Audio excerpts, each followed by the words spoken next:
Chapter 4 में madam रोज message डालने लगते हैं। हेरिडिटी एंड एवोल्यूशन स्टार्ट करें या रुक जाए अभी? ठीक है, मार्क कर लो, मैं इसको रोकता हूँ तब तक। पीडीएफ भेजी मैंने एनसीईआरटी के सीधे से।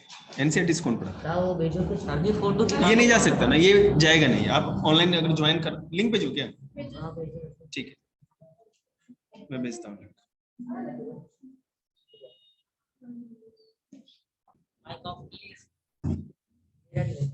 अरे इसको बंद करके रखना तो इसका मुंह तोड़ूंगा। देखिए, हेरिडिटी एंड एवोल्यूशन चैप्टर 4 है आप लोग का। The transmission of characters or traits from the parents to their offspring is called heredity. मतलब वंशानुगत जो पैतृकता से आती है, मतलब अपने पूर्वजों से हमको जो गुण मिलते हैं उसी को अनुवांशिकता या हेरिडिटी कहते हैं। ठीक है, केवल ब्रॉड लाइन ही करना है बेटा, कुछ अंडरलाइन करने की जरूरत नहीं, ब्रॉड लाइन ही पढ़ना है हम लोग केवल। The heredity in form in present of sex cells or gametes of the parents. Thus gametes constitute the link between one generation and the next and pass on the paternal fathers and maternal mothers character of traits to the offspring. देखिए, जो gametes होते हैं, जो sex cells होते हैं, वही parents से अपने ऑफस्प्रिंग मतलब आगे आने वाली पीढ़ियों को ट्रांसफर होते हैं, फिर वो पीढ़ी अपने और आगे आने वाली पीढ़ियों को देते रहती है, जिससे कि वो चीज चलते चली जाती है। हम लोग होमोसिपियंस के वंशज हैं। ठीक है, होमोसिपियंस वो भी एक तरह के क्या कहते हैं, कपी ही थे, मतलब बानर समूह के ही थे, जो भी चिंपैंजी आप करते हैं। और उसी से हम लोग और भी मॉडिफाई होते हुए और भी चीजें चेंज होते होते आज की डेट में इतने डेवलप हो गए। ठीक है, तो ये चीज समझ में आ गया है कि हेरिडिटी क्या होती है, जो हमें हमारे पूर्वजों से, पेरेंट्स से सेक्स सेल्स या गैमेट्स के थ्रू हमें ट्रांसफर होते हैं बेबी को, फिर वो बच्चा बड़ा होगा तो फिर उससे आगे ट्रांसफर होगा, तो इसी को अनुवांशिकता या हेरिडिटी कहा जाता है। और एक जनरेशन से दूसरे जनरेशन तक ये ट्रांसफर होता रहता है। इसमें ट्रांसफर होता क्या है? ट्रांसफर जीन्स होते हैं, आगे पढ़ने को मिलेगा आपको। वेरिएशन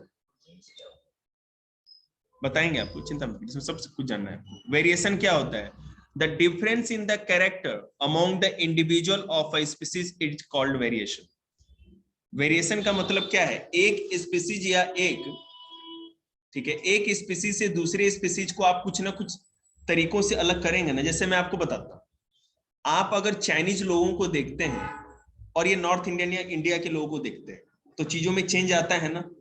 उनकी हाइट, उनके फेस का कलर, उनकी फेस का बनावट, ठीक है ना, ये सारी चीजों में चेंज आता है।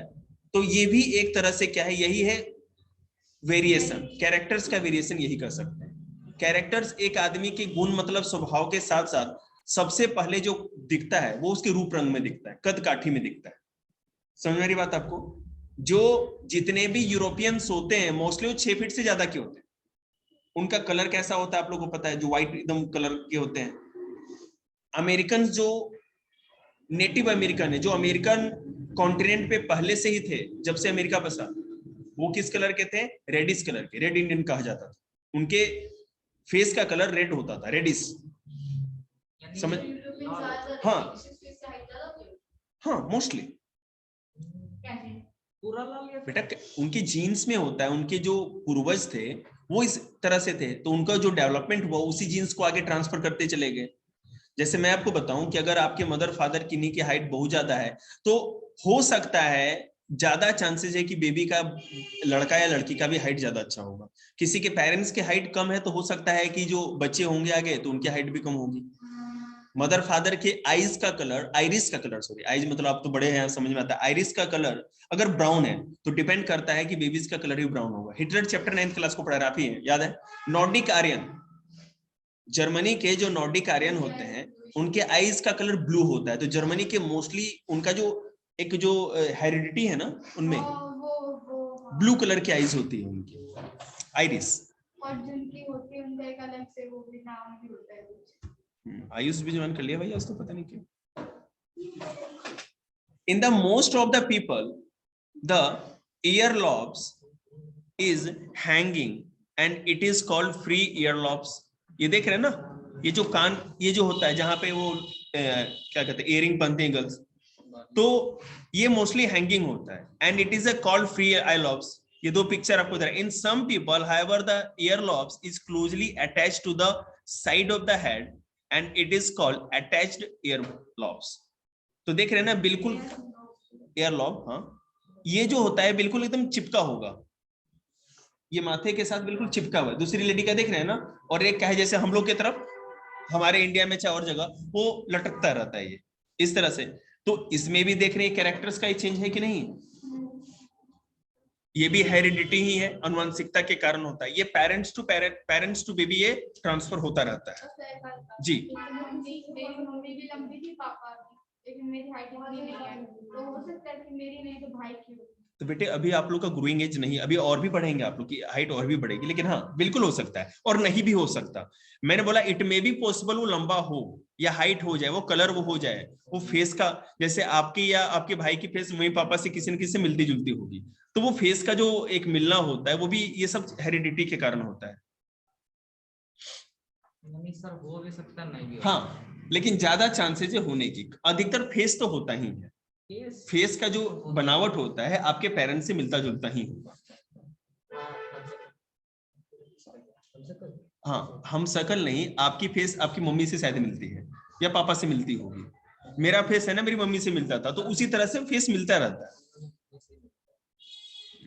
और याद रखिएगा, मैंने ऐसे हिंदू शास्त्रों में कहा गया है, जिन गर्ल्स की फेस उनके फादर से मिलती है बहुत ही भाग्यशाली होते हैं, और जिन बॉयज की फेस उनकी मदर से मिलता होता है। हाँ भाग्यशाली बेटे, अभी तो जीवन स्टार्ट ही हुआ है। हम तो दोनों ही पापा रहते हैं, ऐसे बोलते हैं। हाँ तो उसका तो पेट्टे का पता नहीं, तुम भाग्यशाली हो। एक्यूमुलेशन ऑफ वेरिएशन देखेंगे, ये जो वेरिएशन है, एक्यूमुलेशन मतलब संचित होना, एक जगह इकट्ठा होना, ये वेरिएशन का किस तरह है। The significance of a variation, केवल ब्रॉड लाइन देखना है। The significance of a variation shows up only if it continues to be inherited by the offspring for several generation। ये वेरिएशन आपको तब देखने को मिलेगा जब ये बहुत सारे जनरेशन में ट्रांसफर होता रहे। मान लें कि आज से 300 साल पहले जो आपके पूर्वज रहे होंगे, उससे जो पीढ़ी चलती आ रही है और आज आप जहां पर हो, ये उस तरह से ट्रांसफर होता आया है, तब जाकर के आपको ये वेरिएशन देखने को मिला है। एक बात और, हजारों साल लग गए तब जाकर के हमारा ये जो फेस है, चाहे जिस तरह दिखते हैं इस तरह से ये डेवलप हुआ है। नहीं तो इससे पहले हजारों साल पहले होमोसेपियंस जितने भी थे, उनका है ना एक मंकी की तरह या गोरिल्ला की तरह ही फेस था। जो ये हमारा जो फेस की जो बोन होती है ना, फेस बोन्स जितनी भी थी स्ट्रक्चर, वो बोन्स के हिसाब से आदमी के फेस का डिजाइन होता है। समझ रहे क्या? दे तो पानी, तो गुड़िया आगे चलोगे तो सब चेंज होता ही रहता है बिल्कुल। मतलब परिवर्तन है ना, समय की डिमांड है, वो परिवर्तन तो होना ही है, हर समय परिवर्तन होते ही रहता है। तो आगे चल के दोबारा गोरिल्ला बनेंगे। देखिए फेस में और बॉडी में, और ये हजारों साल में होता है, नहीं ऐसा कोई जरूरी नहीं कि आप जाकर के आगे क्रोकोडाइल बन जाए, ठीक है, हो सकता है कुछ दूसरे ही बन जाए, एलियन बन जाए। मैं आपके जानकारी के लिए बता दूं, देखो मैं ज्यादा दाएं बाएं बात नहीं करूंगा क्योंकि मैं चैप्टर खत्म करना, लेकिन एक बात बता दें, जिस चीज की जरूरत होती है ना, हमारा बॉडी वैसे ही मॉडिफाई हो जाता है, उस चीज को अडॉप्ट कर लेता है, ठीक है। वो बंदर का फेस जो था, या बंदर की तरह झुक के चलते थे या पूंछ होती थी, क्योंकि उसकी जरूरत थी। पहले क्या था, घने जंगल थे, पेड़ों के ऊपर ही रहना होता था और वो काम करते थे, अपना खाते थे, जीते थे। लेकिन आगे जाके लोगों को पता चला कि पेड़ पर है ना खाना धीरे धीरे खत्म हो गया, कितना खाएंगे। तो चांस मिला कि आप जमीन पे अगर आ जाओ तो आपको ज्यादा फूड मिलेगा, या फल गिर गए हैं या कोई जानवर मार के खा लो, कुछ भी कर लो, तो धीरे। और वो अगर जमीन पे चलना था तो फिर आपको पूंछ की जरूरत क्या है, और जमीन पे चलना है, कोई बंदर अगर चारों पांव अगर यूज करके चलता है, हाथ पांव, तो ज्यादा दूर नहीं चल पाता, ठीक है ना। बंदर देखते थोड़ा दूर चलने के बाद तुरंत किसी न किसी ऊंचे जगह पे लपक के चढ़ना पड़ जाता है, क्योंकि इस तरह वो ज्यादा नहीं चल सकता, वो थक जाएगा, उसकी कमर में दर्द हो जाएगा मंकी की। तो हम लोग उस मंकी से क्या हुआ, आपने देखा होगा, एक हेरिडिटी वाला, एक झुके थे, फिर धीरे धीरे धीरे धीरे बिल्कुल सीधे हो गए, जो आज की डेट में हम लोग हैं। तो हम लोग ने जब, जैसे जो चिंपैंजी होता है बिल्कुल सीधा ज्यादा अच्छे से खड़ा नहीं हो पाता, चलता भी तो थोड़ा झुक के ही चलता है, ठीक है। लेकिन हम लोगों का जो 98% ऑफ डीएनए चिंपैंजी से मिलता है। 98%।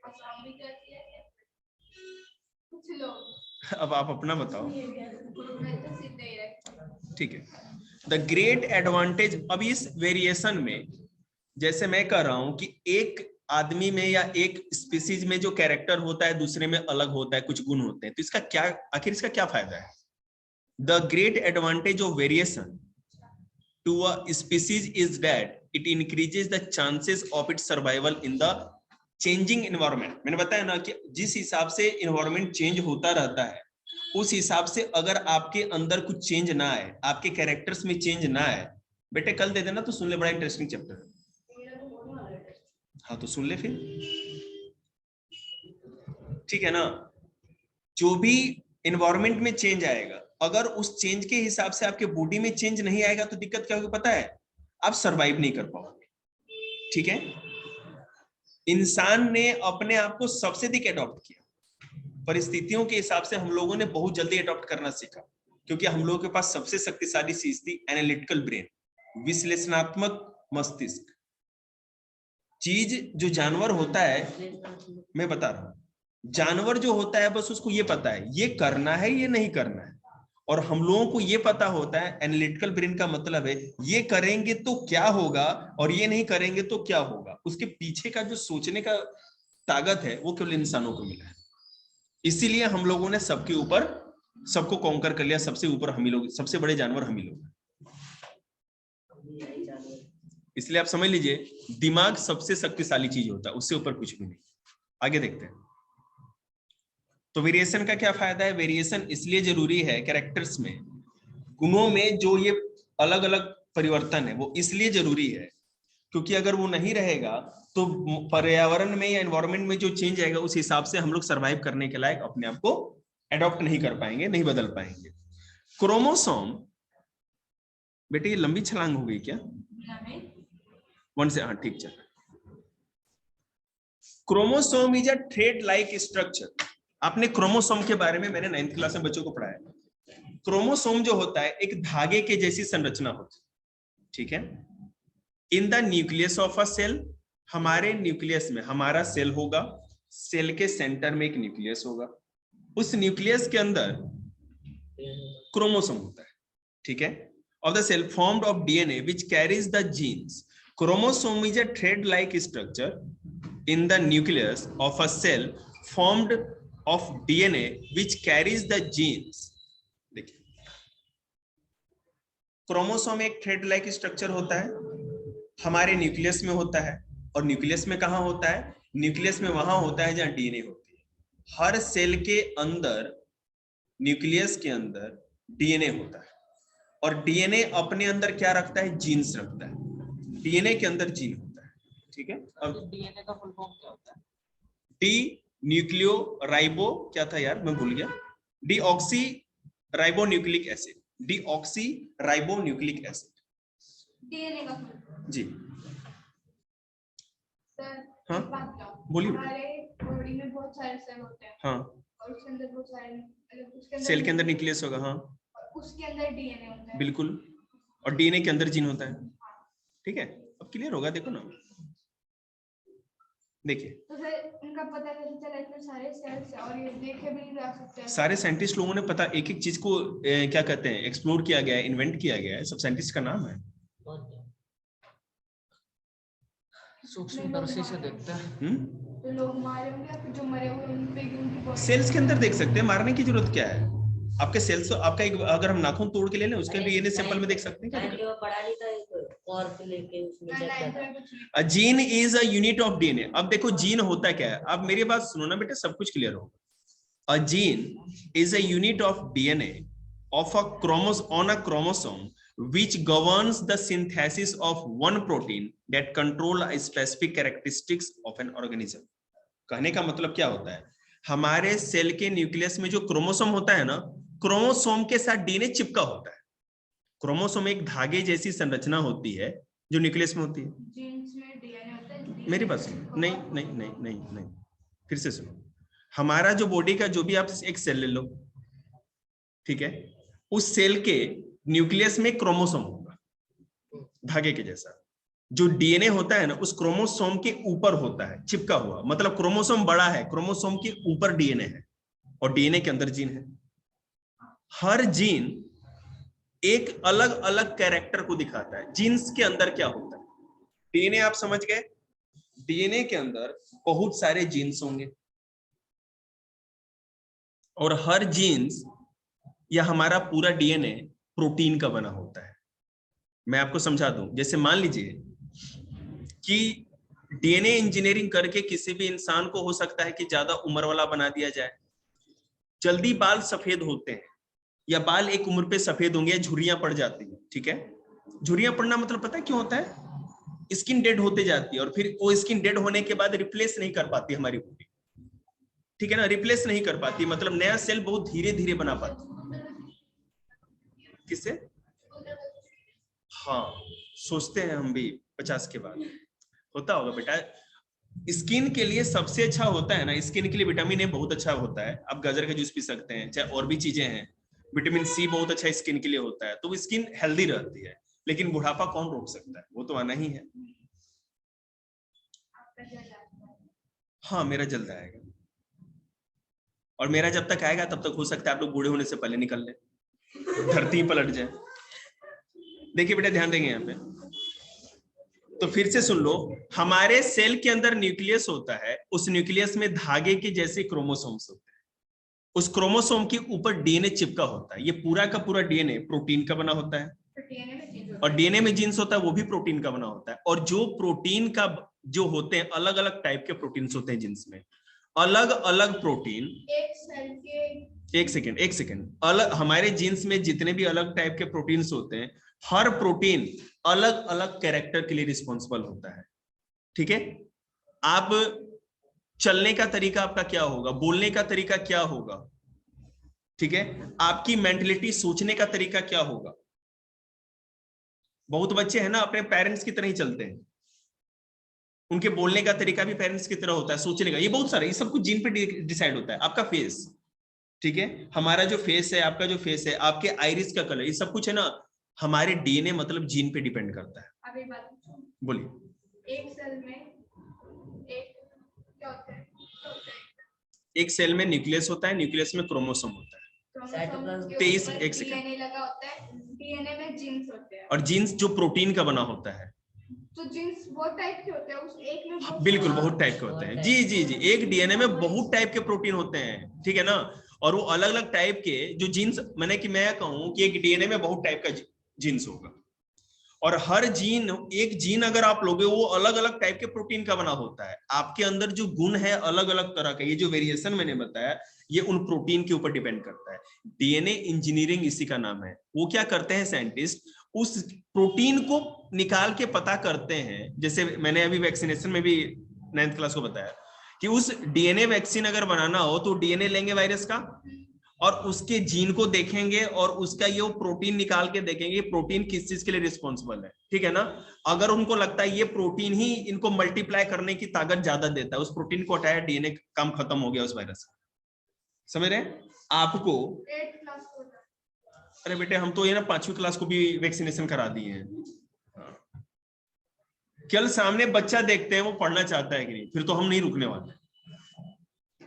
नहीं पढ़ने वाला भाग्य।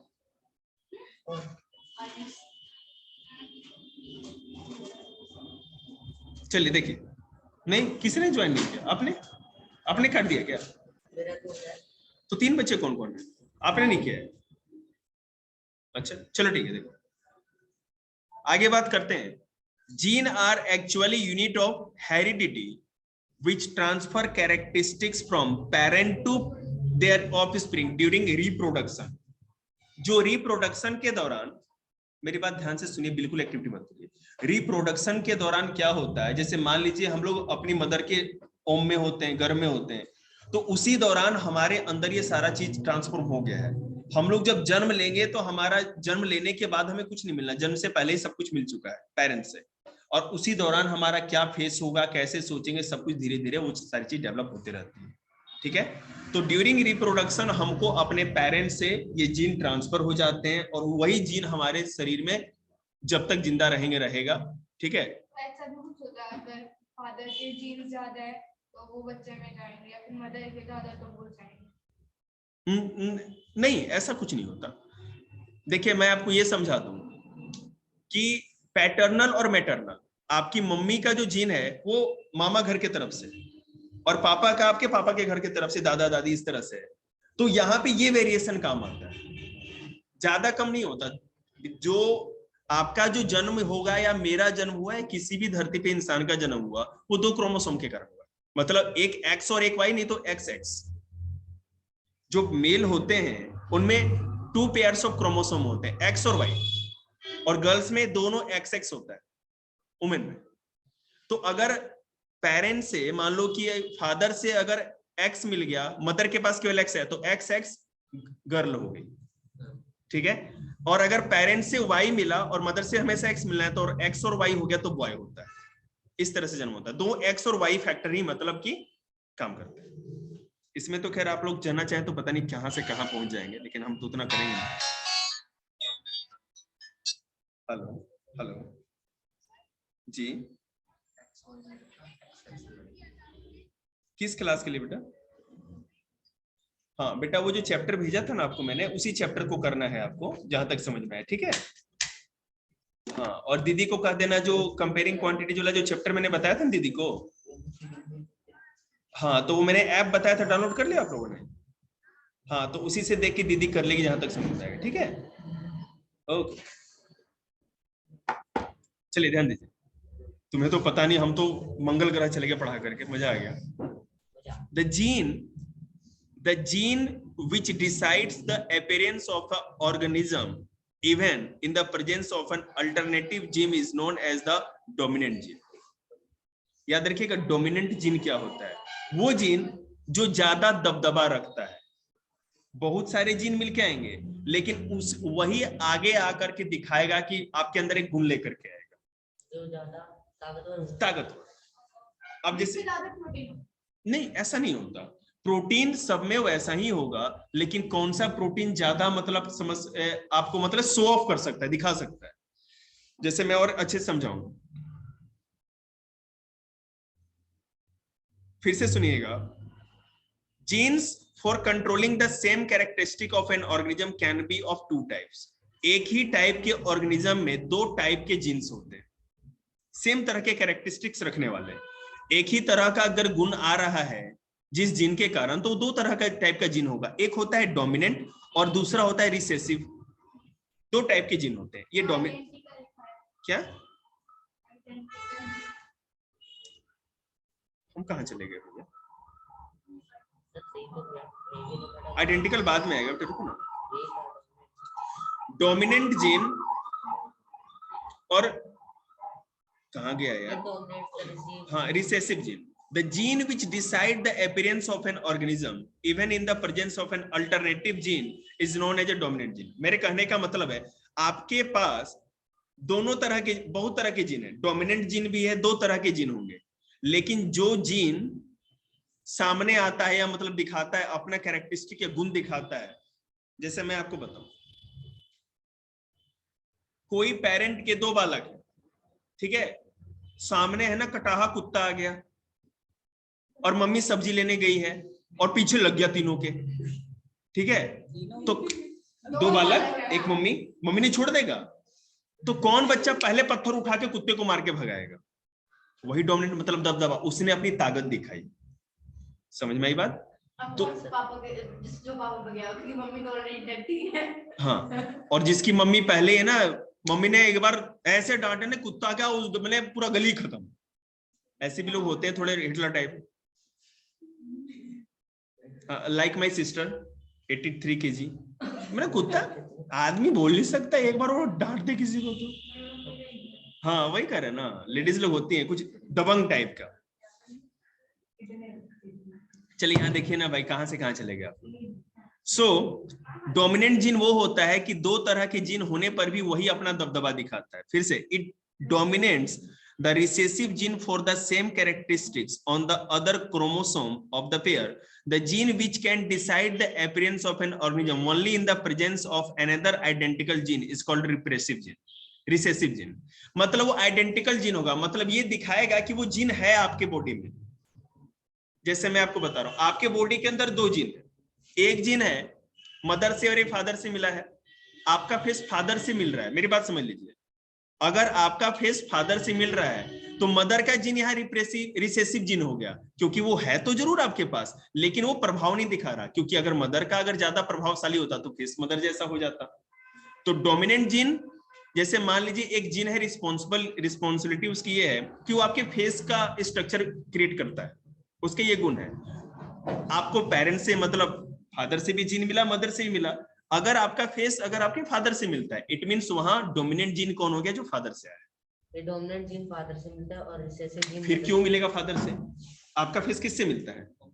मम्मी से मिला है। इसका मतलब इनके जो फेस के लिए जो रिस्पॉन्सिबल जीन है उसमें डोमिनेंट मदर वाला जीन डोमिनेंट है। समझ में आ रही बात आप लोगों को? हाँ, जो अपना असर दिखाता है आपके चेहरे पे देखिएगा। और रिसेसिव ज्यादा ताकतवर। अरे भाई, अगर उसी ने अपना प्रभाव दिखाए तभी तो आपका फेस मम्मी की तरह, मेरा भी मम्मी की तरह, इनका पापा की तरह है। और रिसेसिव जो आइडेंटिकल है, मतलब कि आपके पास जो जीन आया वो मदर प्रभावशाली नहीं है। आइडेंटिकल मतलब कि रिसेसिव मतलब कि वो है तो जरूर, लेकिन बस है, वो कोई प्रभाव नहीं दिखा। कमजोर है, थोड़ा कमजोर है, बिल्कुल वो ऐसे चिपका हुआ है। चिपका। अरे ऐसे नहीं बेटे, ऐसे नहीं बोलते। काम उसका भी है। चलिए देखिए,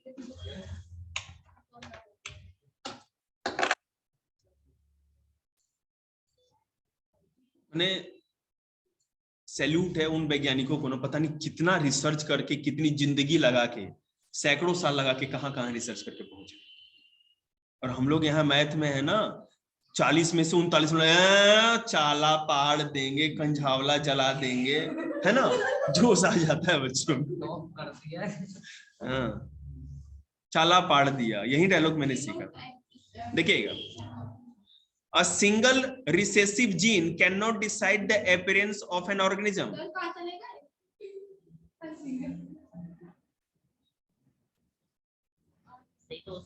अरे ये गलत है। रिसेसिव जीन जो है ब्रॉड लाइन में लिखा उसके नीचे, a single recessive gene cannot decide the appearance of an organism.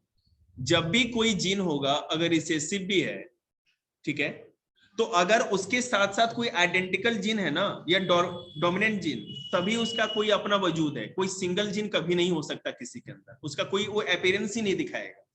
ठीक है, दिखाएगा नहीं, अपीयरेंस ही नहीं उसका, जब तक दोनों नहीं होंगे। मतलब ऐसा होता है कि हर टाइप के दो जीन्स होते हैं, लेकिन जो डोमिनेंट होता है वही प्रभाव दिखाता है। The dominant gene is represented by a capital letter and the corresponding recessive gene is represented by the corresponding small letter. जो डोमिनेंट जीन होता है कैपिटल लेटर में लिखेंगे, GHY जो भी लिखना है, और जो रिसेसिव होगा सेम, अगर S लिखा है हमने तो कैपिटल में S हो गया डोमिनेंट के लिए और स्मॉल s हो गया आपका रिसेसिव जीन के लिए। क्लियर हो गया? कितने इंटेलिजेंट हैं आप लोग, मुझे क्या पता। देखिएगा, अब अलग है किसकी इतनी हिम्मत जो मुझे डरा दे, क्योंकि मैं पहले से डरा हूं। जीनोटाइप ध्यान देंगे आप लोग। हम बोले हम पैसा लिए हैं। देखिएगा, genotype shows the genetic constitution of an organism. Genotype ये बताता है कि इस इंसान का या ऑर्गेनिज्म का जो जन्म हुआ है ये किस तरह के जीन के कॉम्पोजिशन के कारण हुआ है।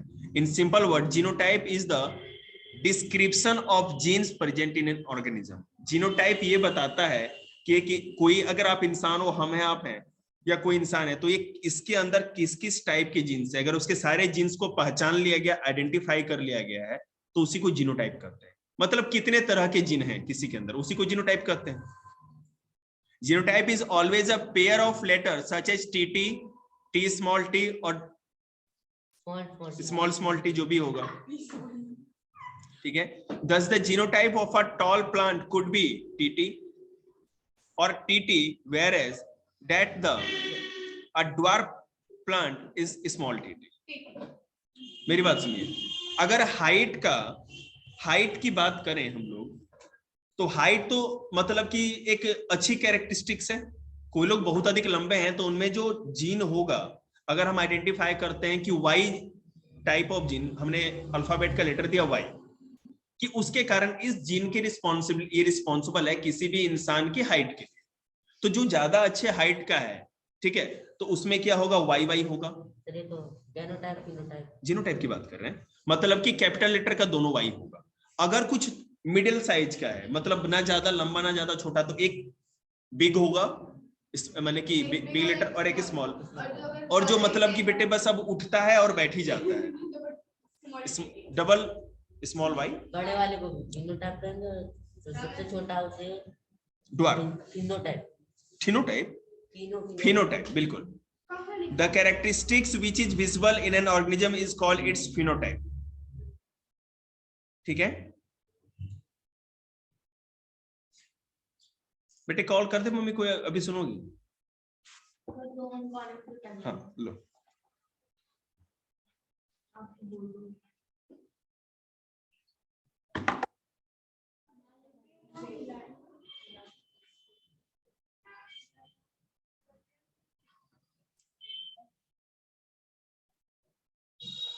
देखो, फॉर एग्जाम्पल, हेलो, हाँ आ जाइएगा, ये क्या कहते, मानसू का हो गया काम? ठीक है, ओके। तो मेरे को नंबर दे दो। किसका? टेस्ट के और किसके? दे, रुक जा।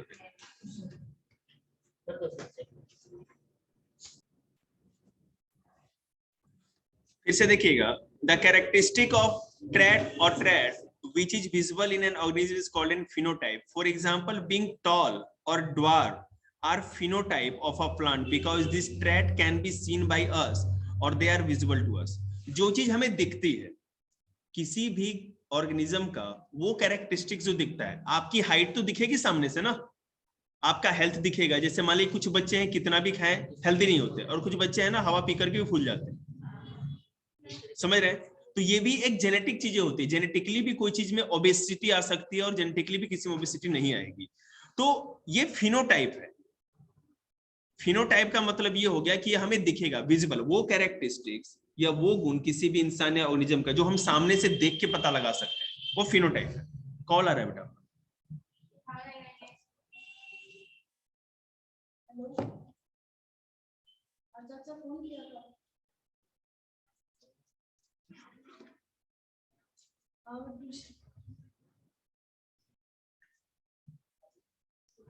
देखो, फॉर एग्जाम्पल बीइंग टॉल और dwarf are phenotype of a plant because this traits can be seen by us और they are visible to us.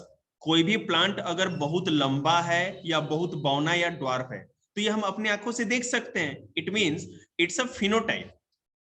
Okay, छोटा वाला ड्वार्फ को फिनोटाइप बोलते हैं। हाँ सर ये प्लांट में ही हो सकता है, बड़े होते हैं, बड़े नहीं, इंसानों में भी हो सकता है। The phenotype of an organism is actually it's physical characteristics.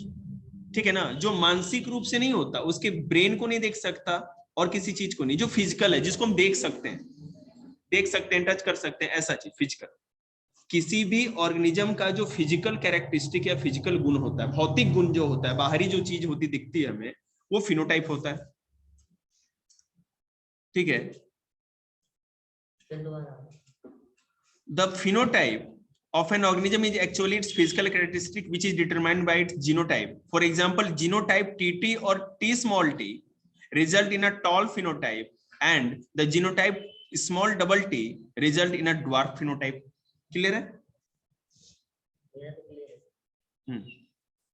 When two parents cross to produce progeny or offspring, then their progeny is called first filial generation or F1 generation, where F stands for filial and which denotes progeny of a cross. When the first generation progeny cross among themselves to produce second generation progeny, then this progeny is called second filial generation or F2 generation. In other words, the generation produced by crossing two F1 progeny is called F2 generation. An example which make it more clear: mother and father are parental generation. Their children are F1 generation and the grandchildren are F2 generation. मैं आपको समझाता हूं। आपके mummy और पापा वो parental generation से आएंगे क्योंकि दोनों ही पेरेंट की एज में थे, सेम एज के ही रहे ना लगभग के।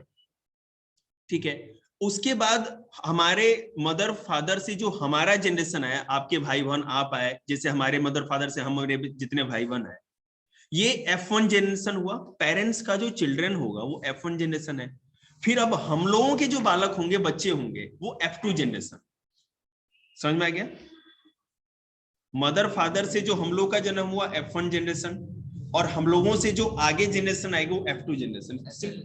चलता रहेगा, फिर F3 F4 F5 इस तरह आता जाएगा। अभी हम कितने लोग हैं? बेटे दादा से परदादा से देख लो, जिस हिसाब से आप देखना चाहें। और परदादा नहीं आएंगे बीच में? नहीं, यहाँ पे पेरेंट का समझाया है, आप चाहे कितने भी आगे पीछे तक जा सकते हैं आप, ठीक है ना? हाँ बेटा, हाँ जी, हो गया। मैं तो इसको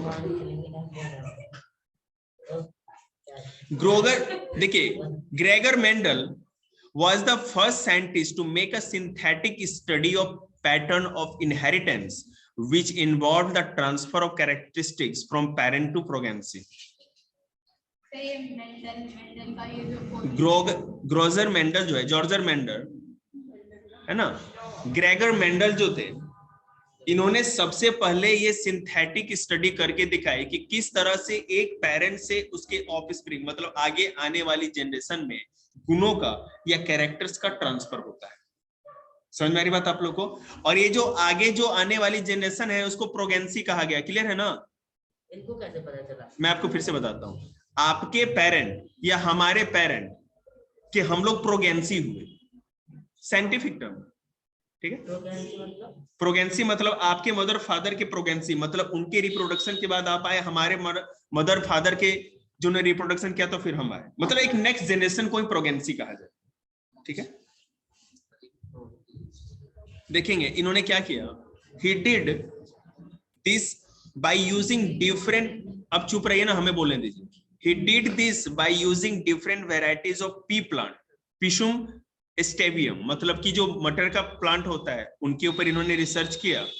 which he grew in his garden. Some of the characteristics of the pea plant whose transmission to progeny was investigated by Mendel were height of pea plant or length of stem, or pea plant tall or dwarf, shape of seeds round or wrinkled, and color of seed yellow or green. Yet another contrasting characteristics or trait investigated more color of flower white or violet.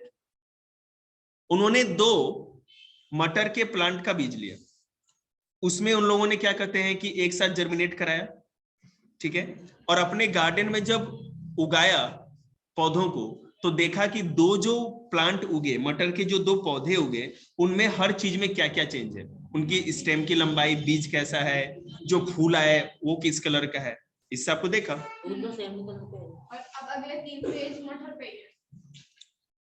आज तो बन जाए मटर पनीर फिर। अब तो घूमे Mendel close, देखिएगा, Mendel choose P plant for studying inheritance because pea plant had a number of clear cut differences which were easy to tell apart.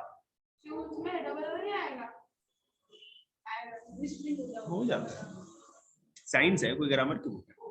Mendel choose P plant for studying inheritance. अब ये सवाल आता है कि Gregor Mendel ने P का plant ही क्यों लिया, क्योंकि इसके में इनहेरिटेंस की जो स्टडी होती है वो आसान थी, क्योंकि इन 2 प्लांट के बीच में, जितने भी मटर के प्लांट के बीच में जो डिफरेंस होता है वो आसानी से हमें विजुअल है, हम दिख सकते हैं, और जो कैरेक्टरिस्टिक दिख जाए बिना देखे, तुम बताओ उसको क्या कहेंगे? फेनोटाइप। क्लियर है? फेनोटाइप ही था ना, जो विजुअल कैरेक्टरिस्टिक्स होता है उसको क्या कहते हैं? फिनोटाइप। बिल्कुल सही, गुड। आज इतना ही रखते हैं, कल इस चैप्टर को पूरा कराएंगे जहां तक हो जाए। बुक दे देना बेटा मेरे को, पीडीएफ बनानी है।